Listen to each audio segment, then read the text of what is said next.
8 horas mais 6 minutos, agora é hora de falar de economia aqui no Ceará no Ar. É hora do colunista do portal GC+, Igor Lucena, entrar aqui nos nossos estúdios para a gente bater um papo aí sobre alguns dos assuntos que interferem no nosso bolso, que interferem no nosso dia a dia, assuntos fundamentais na nossa vida. Muito bom dia para você, Igor. Bom dia, Alexandre. Mais uma vez é um prazer estar aqui. Igor, vamos começar falando sobre o tal do 5G, não é? A corrida pelo 5G começou entre as empresas de telecomunicação e hoje devem ser apresentadas as propostas para participar desse leilão da internet móvel, que deve acontecer em novembro.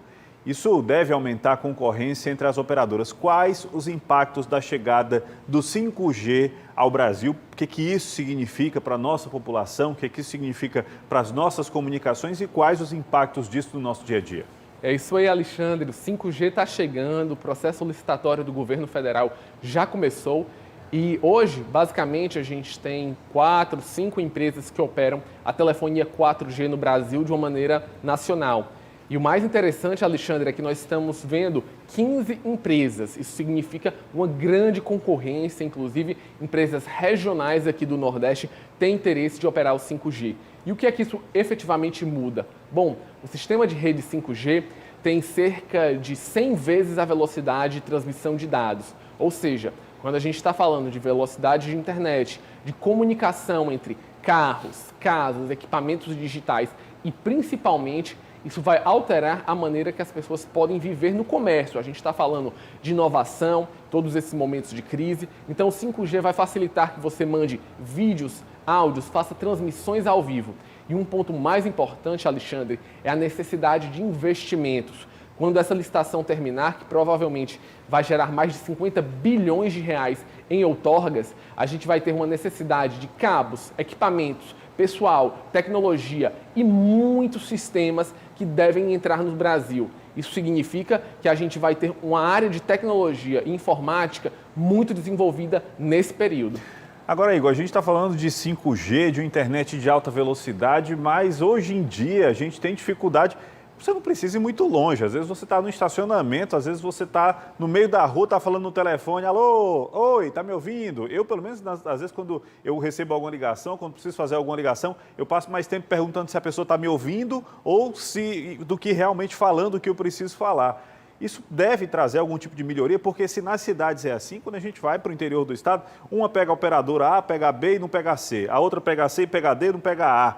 E você fica naquela situação complicada de comunicação, em áreas mais isoladas, nem telefone tem muitas vezes, nem internet tem.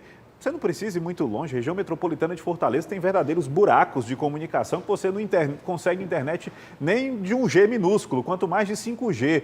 O que isso deve trazer de melhoria? Isso deve mudar de alguma maneira, melhorar essa questão da comunicação para a gente no país? Com certeza, existem 2 pontos fundamentais que a gente deve entender aí. O primeiro é a divisão de áreas. Quando a gente estava falando do 4G e do 3G, que eram tecnologias antigas, basicamente o Brasil foi dividido em 4, 5 áreas geográficas e que se mostrou ineficiente, ou seja, as grandes operadoras não tinham capacidade de investimento e muitas vezes focavam nos grandes centros urbanos, principalmente no sul e sudeste. Agora, com 15 empresas tentando entrar nesse mercado, essa divisão geográfica deve ser maior e vai facilitar as telecomunicações e os investimentos regionais. Um outro ponto, Alexandre, muito importante é a tecnologia, já que essa divisão entre tecnologia europeia, americana e chinesa era muito dividida, um dos pontos fundamentais era o que o governo brasileiro quer fazer com o 5G.